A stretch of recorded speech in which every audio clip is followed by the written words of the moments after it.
All right, we're live. So, welcome to another Run Wild with Us, Ask Us Anything. I am Lisa Kastner. I'm the founder and executive editor of Running Wild and RIZE Presses. And we are here with you on Thursdays at 5 p.m. Pacific Time, 8 p.m. Eastern Time to answer any and all questions that you may have around publishing, the craft of writing, I don't know, whatever you want. Feel free to go ahead, pop your questions in the comments section. Excuse me, I'll repeat them, and then myself and whoever else from our editorial staff will respond. So with that, I hope everybody is having a fantastic holiday. I know here in Los Angeles, boy, is it hot. I never actually thought that I'd see a holiday that is hot and humid in California, but here we are. So, uh, so as I mentioned, go ahead and if you have any kind of questions associated with, again, publishing, writing, it could be actually whatever you want. Um, just go ahead, toss it into the comments section, and I will repeat said question. And then myself and whoever else from my amazing team will respond. So with that, Caroline Shannon Davenport says, hope you're doing good. Same here. Awesome to see you, Caroline. Great to see you. Hope you're okay. Worried over the heat I saw. You know what? It is crazy hot here. Thankfully, we have air conditioning, and that really does make it palatable. Otherwise, I think I would probably be in a museum somewhere, just enjoying uh, the air that you're inundated with in said museum. So I hope you are also staying safe and sound. I can't imagine, though, on the East Coast, it's probably not nearly as hot as it is here on the West Coast. Kimberly says, here in New York City, yeah, I bet, man. And Caroline commented, worried over the blackouts. Thankfully, we haven't had a blackout yet. So that is something that it should be interesting. I don't know if that's something to, well, I wouldn't say look forward to, but something that, we'll have the, the blessing, I don't know. We'll experience it, I'm sure, at some point. I am actually going to be away this weekend, so I mean, people will be here, but I personally will be away, so I won't be experiencing the blackouts. I don't think. I think they'll be done by Monday or Tuesday of this week. So you know that's a good thing. Uh, Kimberly says, here in New York City, it's beautiful. I bet. I miss New York. I really enjoyed working in New York for a while. That was one of those commutes that I really, I used to take the train into New York, and that because it had Wi-Fi, I could work on the train on my way in, get in, attend a couple meetings, and leave, and really just kind of enjoy chilling out on my ride back home. So that was definitely a period in time that I really enjoyed. So, Brittany Bell Connolly says, good evening. Good evening. I submitted a few short fiction stories to Running Wild through Submittable. Awesome. Just curious, I was wondering if there is an option for submitting shorter memoir pieces. I noticed options for novel and novella length memoir, but not short story length. Thank you. You know what? That's a great question. So we have submissions for, as you noted, for short stories. Typically, the short stories are anything under 15,000 words. For novella, it's between 15,000 and 50,000, and then novel length is 50,000 and above. Uh, Technically speaking, I mean, you're welcome to submit shorter fiction pieces or nonfiction pieces rather in any one of those categories, and we'll be happy to look over it. So, um, Sarah M. Fisher says, hey, Lisa. Hey, Sarah.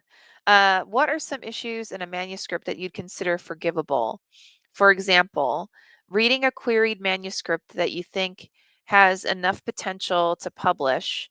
What are some issues you would overlook and say, we'll fix that in the editing process? Wow, that's a great question. It's interesting. So the way we operate, we have basically like a panel of people who go through all the submissions and submittable. And in those submissions, they basically sit back and say, is this something that we think we can work with? What I mean by that is sometimes, we'll encounter a work. I'm not going to name the work, but an example would be like we'll encounter a work that it has a lot of potential and it does need a revision though. And almost everything, let's just face it, right? Almost everything that we encounter needs at least some line edits. And, sometimes not so much, but I'd say the majority of the time, pieces need some type of line edit anyway, or some type of revision.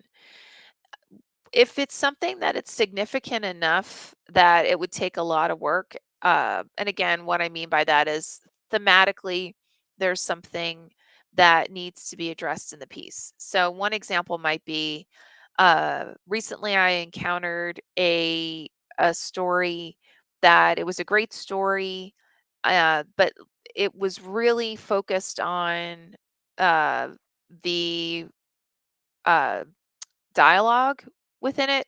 There wasn't a lot of description, it wasn't a lot of environment. It was just basically two people talking, which isn't necessarily bad. But what we ended up doing is going back to the author and asking, is this something that you would be open to, really kind of expanding on, the environment that the characters are in and like what they're doing and the relationship beyond a conversation. And if the author is open to that, then we accept it. I mean, if the author says no, you know what, this is how I want it to be, then oftentimes the editors who are reviewing it will ask them to look at it a little bit deeper and to see, are you meaning the editor, are you okay with this? Is this something that you think readers would really enjoy as it is? And if so, then we may accept it. Typically, though, we do typically have, if it's something where there's thematically something significant that needs to be addressed to it, then what we do is we set up a call with the author and ask them, like, we'll kind of walk them through it, right? Here are the things that we found. We think this is a great story. It has a lot of potential and we would love to publish it. Here are the things that we would love to see. Are you open to that? And I'd say 90% of the time, 80% of the time, the author is open to working with us on it. Sometimes the author, prefers it how it is, and that's cool, right? I mean, there are thousands of publishers out there, and and the author could publish it themselves. So it really kind of it more so it's less on the is it forgivable and more on the is this author someone who would be willing to work with us? Because believe it or not, there are some authors who they're like, look, I just spent the last X number of years or months working on this. I like it how it is. Boom, take it or leave it. So that's basically that's how it works. Great question, Sarah. Seriously, great question. Um, and as I'm blathering on and on, Ben is joining us, which is fantastic. It's always more fun with Ben. How are you doing, young man? Yeah, good, good. I was answering student questions. They never stop. They don't, and we like But I'm that. here We like to lots of answer questions. that. Yeah, I'm here now to answer Running Wild press questions. Look at the comments already. I know they saw I you should be coming, late all the man, time. and you should be. So actually, Sarah asked a I great am late question. all the time. So what? uh, Sarah asked a great question about what like what are forgivable uh issues with the manuscript, and I was just basically saying how it's more, if it's something where it needs a revision, it's more about, is the author willing to work with us on it. I don't know if you Yeah, want to expand on that, or I think you look at the potential of the story, and uh, I can overlook the changes in fonts for no reason, or the repetitive text where it mm, says a piece of the story 3 pages ago, and then we're back to the exact same wording with the pieces of the story again. Um, those are kind of fun to point out, and have some fun with the author and say, I'm not sure why you put this in twice, but you did, and we're going to take it out once. So the forgivable ones are the ones that help you build a relationship with the author. When the author does agree to work with you and understand that, yeah, you're here for me, so we're polishing the story to make it the best it can be.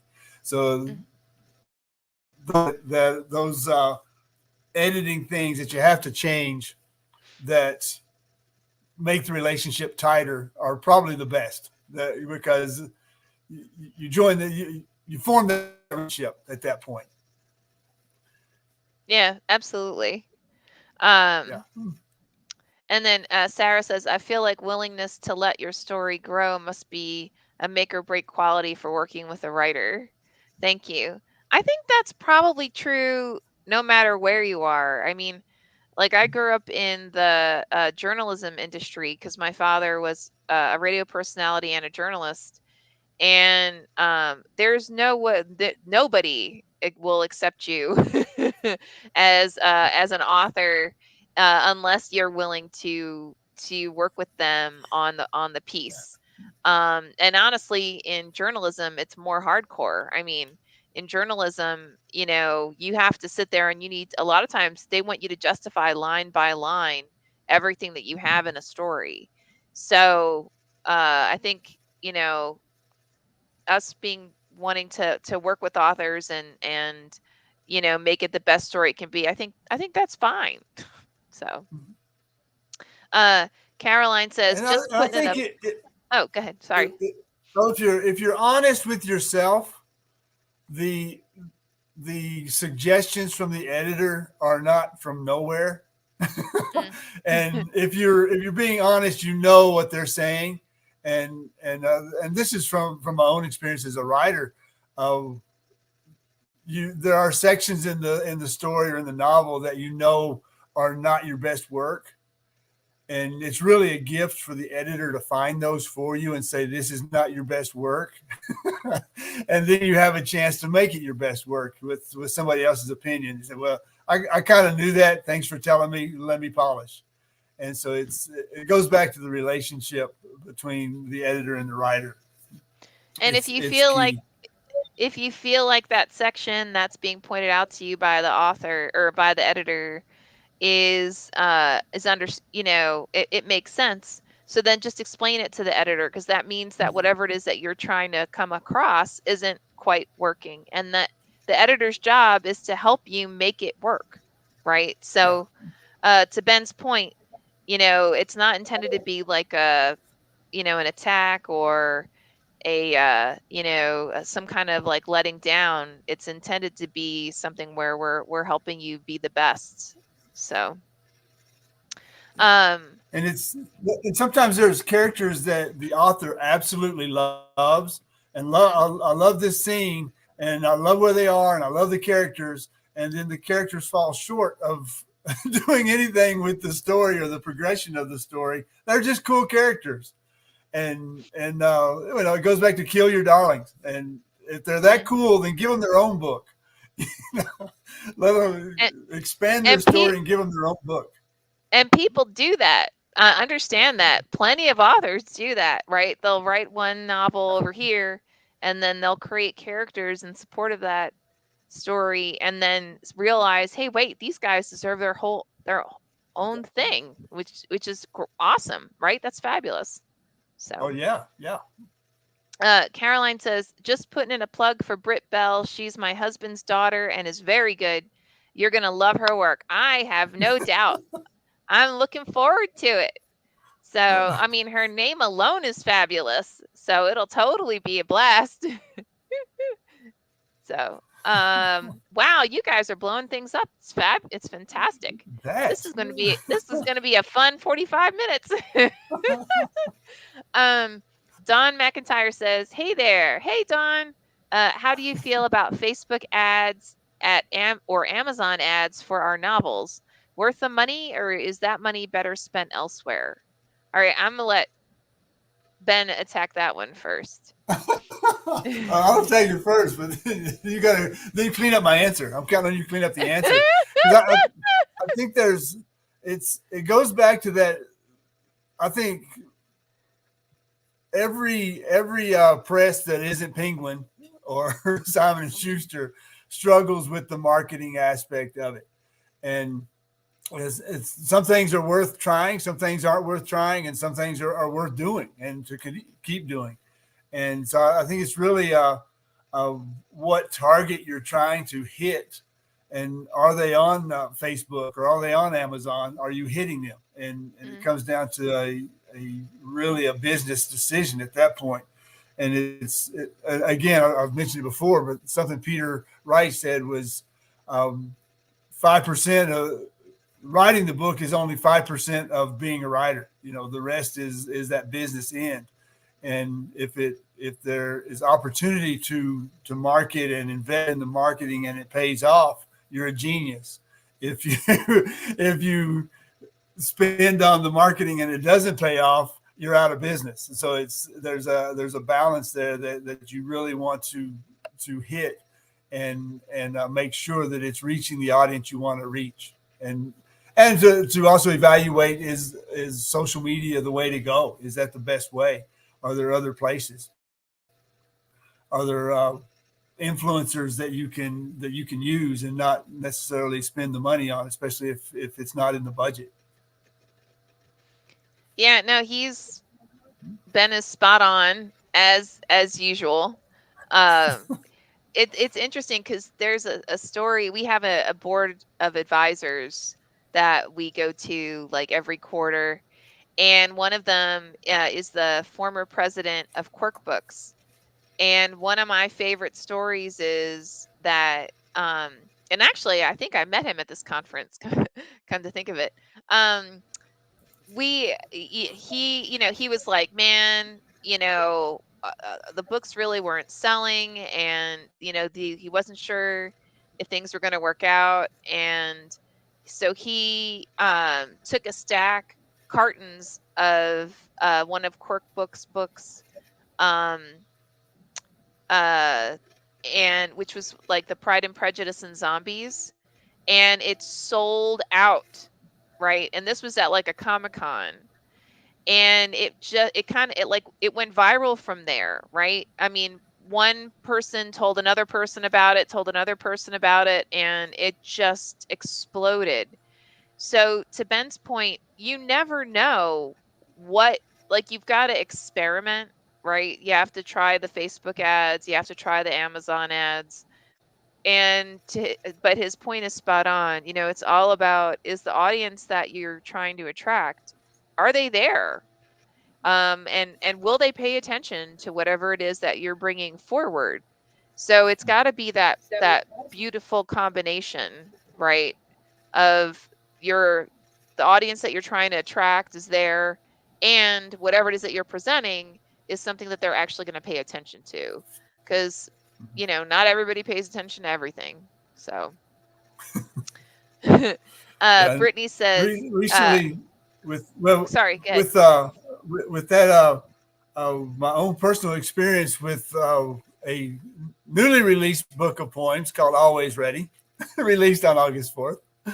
Uh, I approached military.com because Always Ready is Semper Paratus is the Coast Guard slogan, and it translates from Latin to Always Ready. So I approached military.com to advertise it for me, and they came back and said, "Well, we're not sure if you want to advertise it or just have a press release written Mm. up, and that is much cheaper because our advertisers, the marketers, have to have a $10,000 account." So Ooh. I calculated how many books I had to sell to get the $10,000 account, and I said maybe we should go with the press release. So the point is there's nothing wrong with reaching out and seeing where a good fit for your marketing is. And if you don't have the $10,000 market account with military.com, don't bother. That's what they told me. Don't bother. Don't bother us. Yep. Spot on. Brittany says, great conversation. Oh, good. From my perspective, I think every piece of writing has room for revision. I actually have another question. Okay. I don't have a big social media presence, but I am realizing it's very helpful in terms of meeting other writers and interacting with the writing community. What social media do you think is essential for an author starting to get their work out there? Facebook author page, Instagram. I've Googled this and there are varying answers. Curious to know what your thoughts are. It's not a surprise to see varying answers because again it goes back to who you're trying to reach, and some authors will find a home on a writers group page, and they'll share ideas. Some experiences will be, well, I joined this writers group in social media, but they're really all about their own books and they're not supportive. So if you need and are looking for that support from a writers group, make sure it's the right writers group in social media, and it'll work better for you than just going to a writers group and they're all talking about their own books and not being supported at all. And so there's a wide range. With those are where the varying answers come from, I think, because there's so many out there, and they all have a personality and maybe even an online culture that you want to make sure you agree with their values that they're displaying when they post and when they repost or when they reply, if they reply. And remember, to Ben's point, you know, a lot of it too is it's both finding a community that you can feel like you're family with, but you also doing your own homework and, learning the crafts by reading and by studying as well. And then that way you're of the best or of the most benefit not only to yourself but also to those whose communities that you're joining.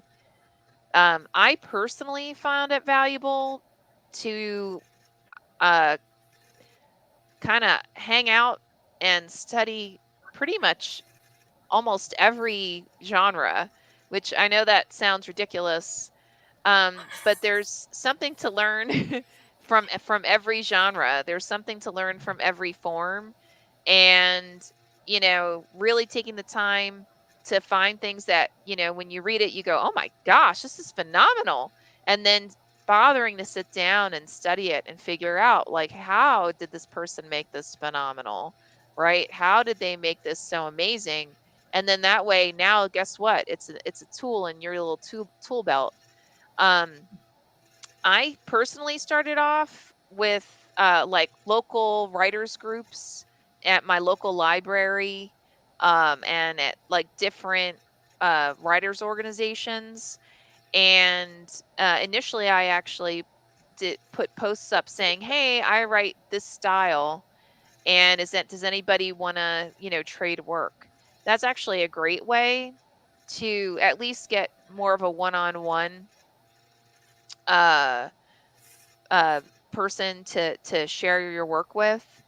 And honestly, like, just sit down with them and ask, what is it that they're interested in, what is it that they like to read, what is it that they like to write, and that'll give you a sense for what kind of feedback they're going to provide to you, and if it is actually, if it's a good fit, because maybe you guys can just be like great friends, right? Or they could be the most phenomenal person to give you feedback that you've ever encountered. Who knows? So Sarah Fisher says, going to pop off for dinner. Ciao. Uh, but leaving this here, I have a family member trying to publish their first written work. Wow, that's huge. What advice might you have for a first time writer trying to pick the right publishers to query? All right, Ben, you get to tackle that first. Don't give up. that's that's first. But read what they publish and see. Uh, if it's a piece for a journal, read what the journal publishes. Uh, don't if it's a longer piece and it's actual publishing house that you want to publish a novel, then submit it and but don't be discouraged if it comes back rejected, because we've all gotten rejection notices and letters. I myself put in $5 in a rejection jar every time I get a rejection, so I don't mind. And I've turned it into a profitable endeavor to get rejected. uh, but it's some will have luck with agents if it's that kind of work that you can go through. If you get an agent to represent you, they may talk to the bigger publishers. But if it's agents are sometimes just as particular or more so about who and what they represent, if you can break through that ice at all. But it's look for the publishers that are advertising accepting manuscripts, and if your manuscript seems to be like a good fit for that publisher, send it. And but don't count on one. Have pick up more eggs for your basket, and send it out. You can always say, sorry, I've just been picked up by another publisher. I'm gonna withdraw my work from you, and that'll feel good too. Say, I get to tell the publisher a success story, and publishers like to see that. We're good. We're glad that it got picked up, but thanks for thinking of us. And so it's a matter of just not giving up and putting the work out there, putting your work out there. Yeah, 100%. And it's funny, I've been speaking at various writers' workshops and conferences lately. And if anybody wants any of us to come forward to your favorite local writers group, just let us know. Go ahead and either pop it in the comments section and I can respond to it on the side, or feel free to, you can actually email me at Lisa at runningwildpress.com, and I'll follow up with you. Myself, Ben, and Peter, we all speak on a, I'd say, fairly regular basis at a variety of conferences and workshops and so on. But to Ben's point, um, what one thing I like to point out, there are now because of the internet, there are so many publications that are out there today. And things from a technology perspective, like with industrialization, it is so much easier to actually print something now than it was even 10 years ago, even 20 years ago. So one thing that I really encourage people to do is to go, and there are several sites like Duotrope, DUOTROPE.com. Raylan, I think it's RAYLAN. I think that's right. But there are a couple that list both online and in person, like physical copy publishers, and ones who pay, as well as those, who maybe they give you like a stipend of some sort, and they'll tell you what they're looking for. Now, what's so phenomenal about that is that you could knock out a short story in a weekend, or a week, or a couple weeks. And so take these opportunities, take these advertisements for up and coming authors to write to whatever it is that they're looking for. And what that does is that then enables you to have a nice big body of work that if, you know, Joe's magazine doesn't take it, it's not a big deal. You can go ahead and send it over here to Jane's magazine and continue to do that. So you A, build a nice big body of work, and B, have a much stronger likelihood of getting published. So And uh I would watch out for contests that have an entry fee. oh Uh, yeah. as much as they sound like, uh, well, this my story is a shoe in. My story is exactly what they're looking for. It may not be, and those entry fees get expensive after a while. And Submittable has the button that says no fee, and those are the ones that you you're just submitting it on the merit of its own work, and not to pay the overhead and the administrative overhead. Those are basically for contests, but sometimes contests appeal to your first four chapters. They'll ask for your first four chapters or new novel or whatever the contest is about. And sometimes those fees build up, and especially for poets. Yeah. The ones who can't afford it, like poets. I literally just typed in my browser publishers looking for new authors, and there are a ton of sites available now. Writing Tips Oasis, Limelight Publishing, Authors Publish, blog.readsy.com, writingworkshops.com, barryfox.us. And seriously, just go through and I look for ones that you feel are a good match for your writing style and go for it. I mean, that is the best. Ben is spot on. It's the best thing you can absolutely do. So, Poets let's. press, Which one? poets and writers. They have Oh, even on their online magazine. They have the section for the small press, yeah, you're list of absolutely small right. presses, and they will tell you what they're looking for and when they're looking for it, if they're looking for it. Yep. Jeffrey Oliver says, "Hello, Running Wild. Hope you're well. Author page definitely is a good start. It can be a good start, absolutely." Caroline says, "My thoughts are the most important thing is building relationships regardless of what social media you choose." That is actually true. I mean, the very first magazine that I was asked to be an editor for, it was because I had built a relationship with an author, um, one of the authors who became one of the founders for that magazine, and he was trying to get a hold of better known um, authors and up and coming authors.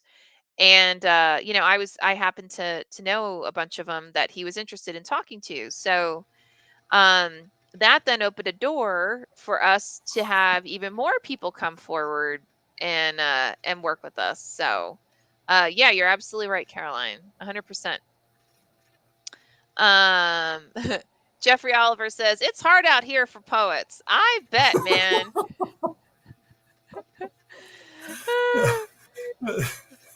I believe it. You guys must be dying out here.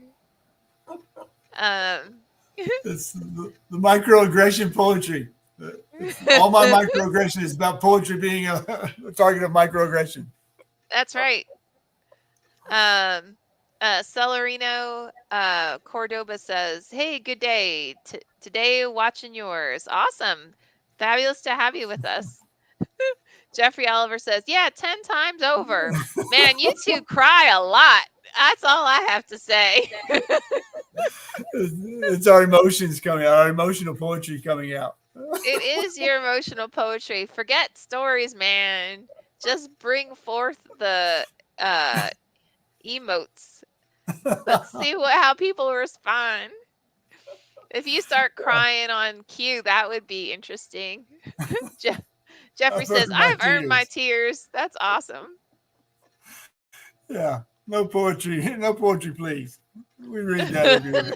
No poetry, please. Uh, so I'm taking from this conversation that you two know each other.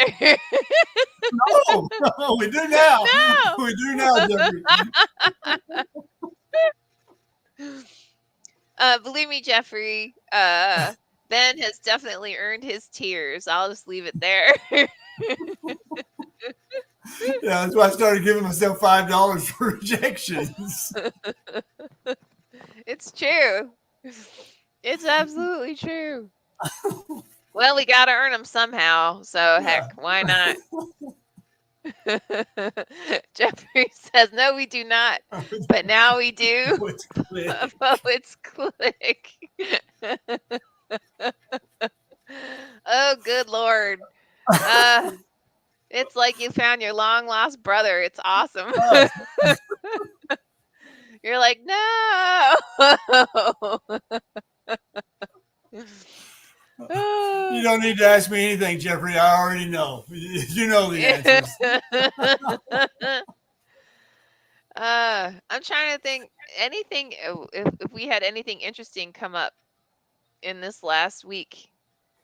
I'm not right. Just know that none of us are. Why do you think we're on this live stream? that's not that's not new.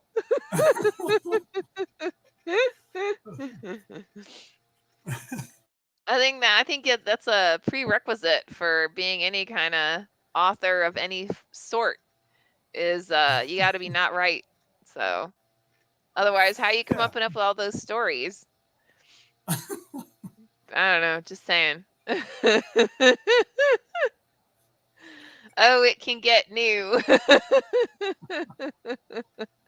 Okay, that works.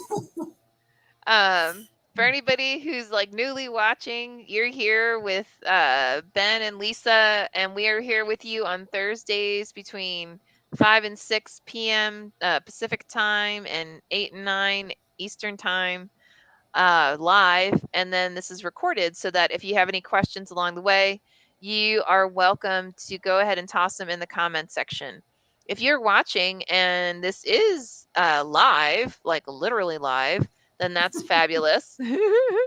Then just go ahead and toss your questions into the comments section, and we will be more than happy to respond. So Caroline says, "Glad you're on the live stream." Yeah, we need to go back and thank my friend Jonathan Mayberry, who in the beginning of COVID said, "You need to have a live stream." And I was like, "I do?" Okay. So ta-da. It just sort of blew up from there. Jeffrey says, I'll be starting my live readings again this fall. Oh, fun. That should be a blast. I think we used to do a once a month, we did a a writers, I guess you could call it a drink, where authors would join us with their favorite imbibement, and everyone would get some kind of writing prompt, and then they would have to tell a story based on that prompt. So we stopped doing it because one of our key hosts, Teehee, he has been heads down writing on a mystery, I believe. And I think he's intending on having that done by the end of this month. So once he's done, we're probably going to start back with our live stream again, and start inviting authors to, or whoever we want, to join us, uh, to be pummeled with a bunch of prompts. So that should And be it a lot of doesn't fun. matter. It doesn't matter how funny the co-hosts are.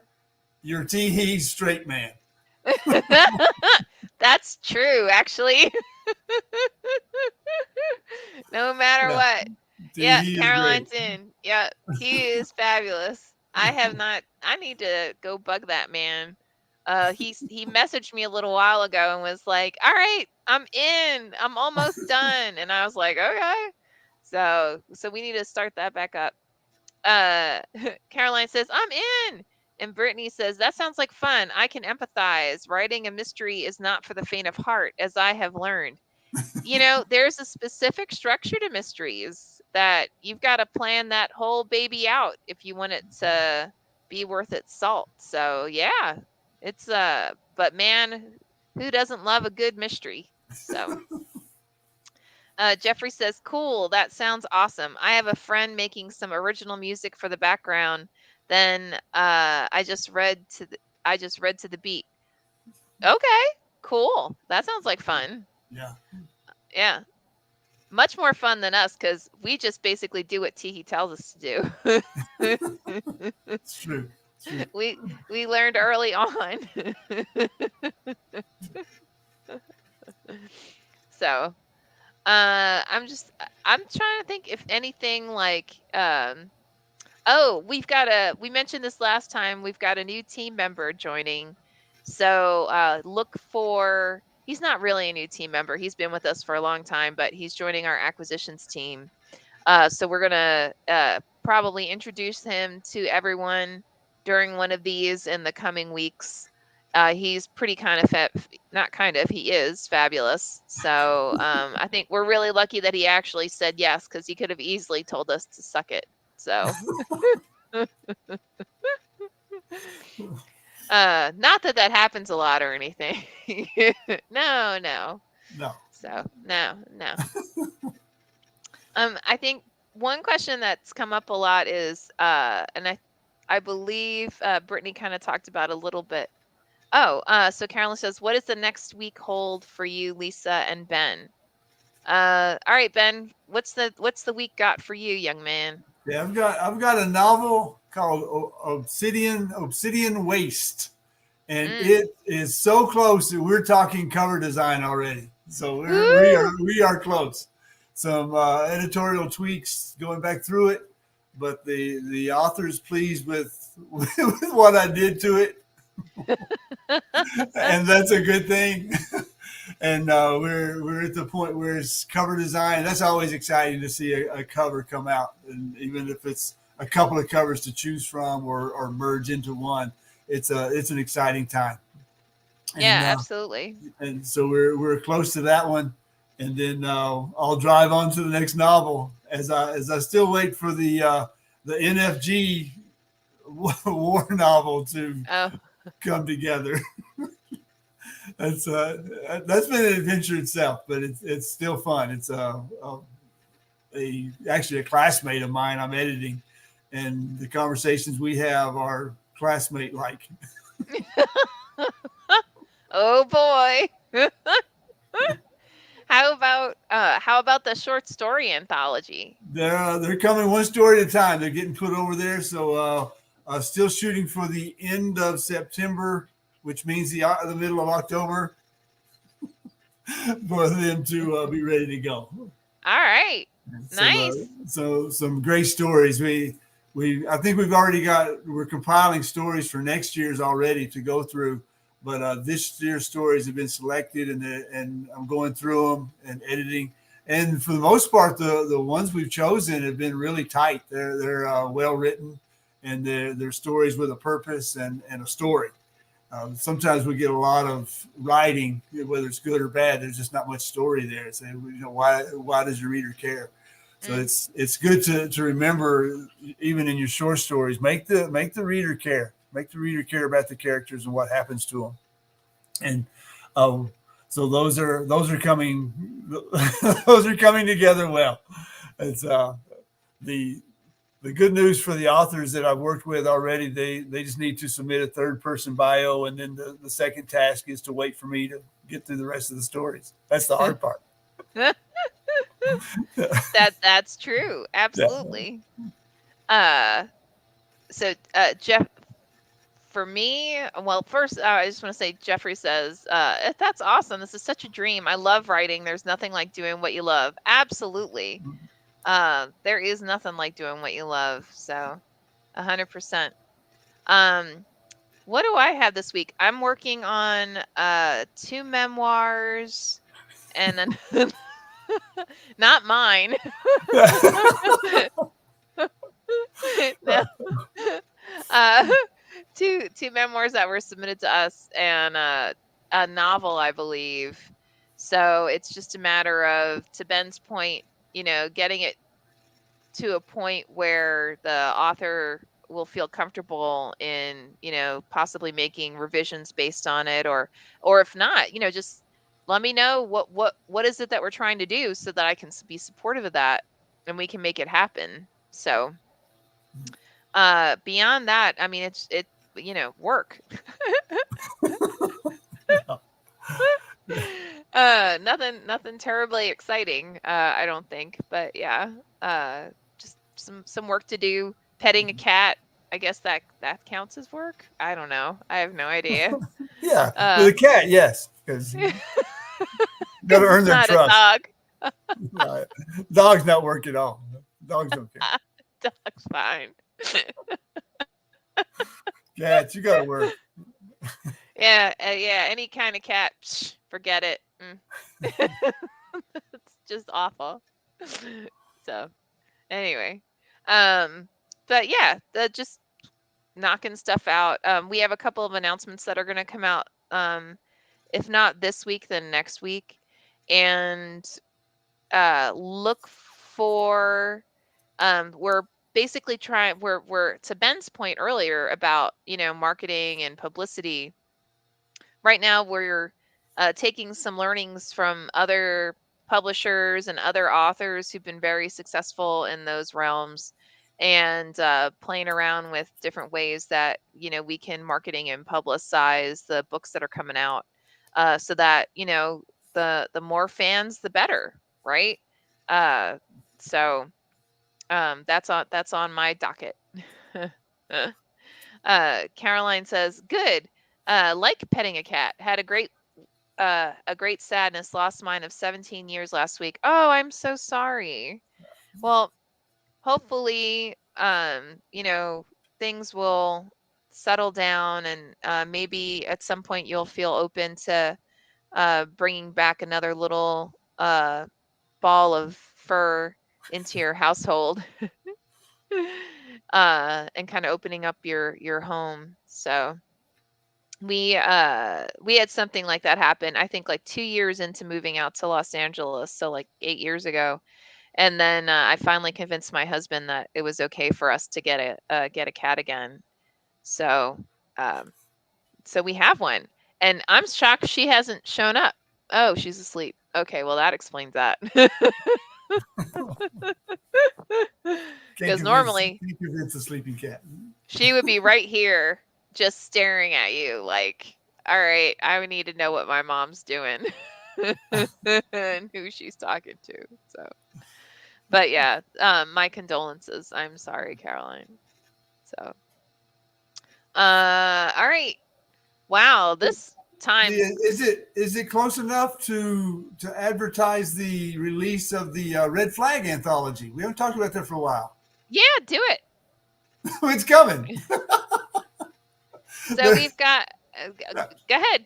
Uh, it's it was a conversation that Lisa had with one of the editors, I think, and just an idea that came out of the conversation was we should have an anthology of stories about red flags, and I think they're all nonfiction.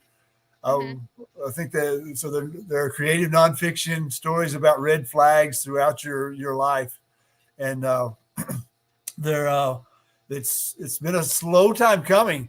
It makes me look like a lightning flash, but it's close enough now where it's been put together, and I'm sure it's in the cover design discussion. And March, is that right? 6 more months. It's actually, we have it coming out on Valentine's Day next year. February, red flags. I have one in there. I have one in there. Oh, I does not surprise me. I have a red flag story. All right. Uh, and are you going to actually admit that it's yours? Like, does it say Ben White on it, or? It does. No, it does. It's all my. Oh, It's called one soldier too late, and oh, okay. so it's the red flag is actually the narrator, Oh, where I was the red flag for someone else. actually, that's kind of cool. I'm Yeah. looking forward to that one. That'll be fun. Yeah, we actually just got a request for it to be reviewed. So someone asked for a paperback copy. So Oh, we'll wow. you should Cool. start seeing reviews of the anthology in the coming months. So yeah. No, yeah, Mark that your should be, calendar, February 14th. yeah, Nice. February 14th. Hey, why not? But it's really cool because it was just a conversation that somebody, we should have a red flag anthology. And wait a minute. Yes, we should. Why not? Why not? Let's do it. Yeah, and man, people just piled on. They were like, "I've got one." It's like, okay. I don't know if that's a good thing or a bad thing, but I'm going to go with good for now. Yeah. Maybe the next time we hear the conversation, it will be a red flag. So, no. So, but yeah, I thought, what other this month our novella anthologies came out, Oh, good. and I'm going to actually start working on the next novella anthology probably in October. I want to get a first pass done of the ones that I'm working on now, and then I'm going to start uh uh reviewing the submissions for the novella anthology. So guys, anyone who's watching know that our acceptance, we accept titles for our anthologies year round. We don't have like a time frame, but with that in mind, as soon as you've got something that you'd like us to consider, definitely send it along, because if it's a short story, it's probably Ben who's looking at it. If it is something for Rise, it's probably going to be myself and Cody Cisco. And if it's one our novella anthology for the for Running Wild imprint, then it's probably going to be me. And I want you to have as many opportunities as you can to have your novella published by us, if that's something that you want. And we would absolutely love to check it out. So I am actually going to be more seriously looking at the novella anthologies. I want to say probably starting in like mid-October, something like that, mid to end of October of this year, because we already have the anthology set up for 2023, and now it's going to be reviewing novellas for the 2024 anthology. So just keep that in mind. And with that, we've got only 8 minutes. Man, this really just flew by. It's the good questions, the good comments. Yeah, these questions are fabulous. You guys are phenomenal. You're gonna have to keep on either showing up or bring in your friends. We love lots of people. The more the better. Uh yeah, absolutely. Just bring it Jeffrey's a on. poet, so he doesn't have any friends, but you know what we mean, Jeffrey. You know what we mean. That's not nice. Come on now. We understand. No poetry, please. Oh my goodness. Um, so with that, we've got only 7 minutes left. So some, again, gentle reminders. As I mentioned, we've got the novella anthology coming out. We've got a short story anthology coming out. We have just go to runningwildpress.com and you can go and look up actually everything from our catalog. Um, and we use bookshop.org because we want to be sure that independent booksellers actually get um, the backing, right? They get the funding from the book sales. So definitely leverage, if you're not going to your local retailer, if you're not going to your local bookseller, definitely use bookshop.org versus like amazon.com. That way you know that the funds are going to be going to those local booksellers, which is fantastic. So you're also going to see in the coming months, I think. We're going to have a new website coming out soon, as well as a new logo. So that should be pretty exciting. I think you guys are really going to love what you see. And we've had a lot of fun working with an amazing team who's been pulling it together. And I think you're really, really going to love it. So definitely look out for that. And I think that's the big stuff. Did I miss anything? Or This the we got the both short story anthologies will be coming. So Rise Mhm. is volume one. So it's kind of an inaugural issue for Rise, Yeah, which is exciting. absolutely. And number 7 for Running Wild. Yeah, that's crazy, man. Can you believe that it's been that long? I I think I mean, started with 4, so 4, 5, 6, and 7 have been mine to edit. wow. Yeah, but we met because you submitted uh, a narrative poem to Running Wild, and I was like, I As can't a believe this novella, man. Yeah, I was like, I can't believe this man wants me to edit this. I He's couldn't lost believe you his picked it mind. up. Are you sure you meant to send me this acceptance? That's true, you did. You were like, "Are you You sure know, this is how what you common want?" is the name Ben White? How common is that? Brittany asks, "I ordered a Running Wild anthology from the Running Wild website. Any idea what the current shipping time frame is?" So actually, Brittany, I'll have to look that up. It's usually a couple of weeks because it's taking longer from a printing and distribution perspective. That's true across the entire industry. But I'll look that up for you. Do me a favor and um in the Facebook comments, like not in here, but like privately message me with your email address, and I'll look this up for you and I'll give you an answer. So I want to make sure I get you the right answer. Oh wow, you like literally just ordered this. Well, That is not a quite quick question. literally. Not quite literally, but close. Uh I'm yeah, give me a chance and I'll look it up. So, cool. Awesome. Let's see. No worries. Totally understand. Everything takes a little longer these days, but I know it will be worth the wait. It's funny. Sometimes our manufacturer is like that, and sometimes it's like 2 weeks later, and I'm like, okay.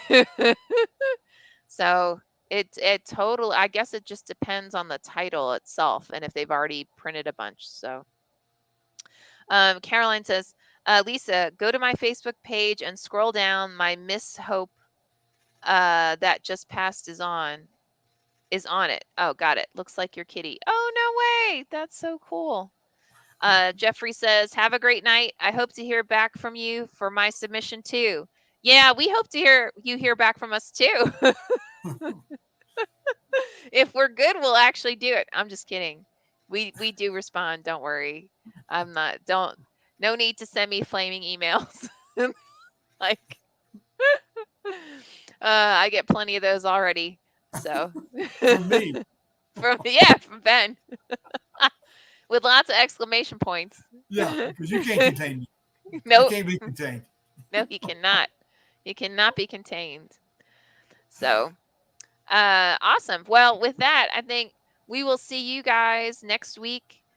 Same time, same channels, and we look forward to having you guys join us. Like I said, feel free, come prepared with any kind of questions that you might have. It could be about anything you want. It's all good. Caroline says it's great to see you both. It's fabulous to see you as well, and Brittany and Jeffrey. Thank you guys for joining us and Don being left so already. interactive. It really makes it worth it. So fantastic. All right. With that, I think I'm going to end the broadcast. Thank you guys. Have an Have a good amazing week. night.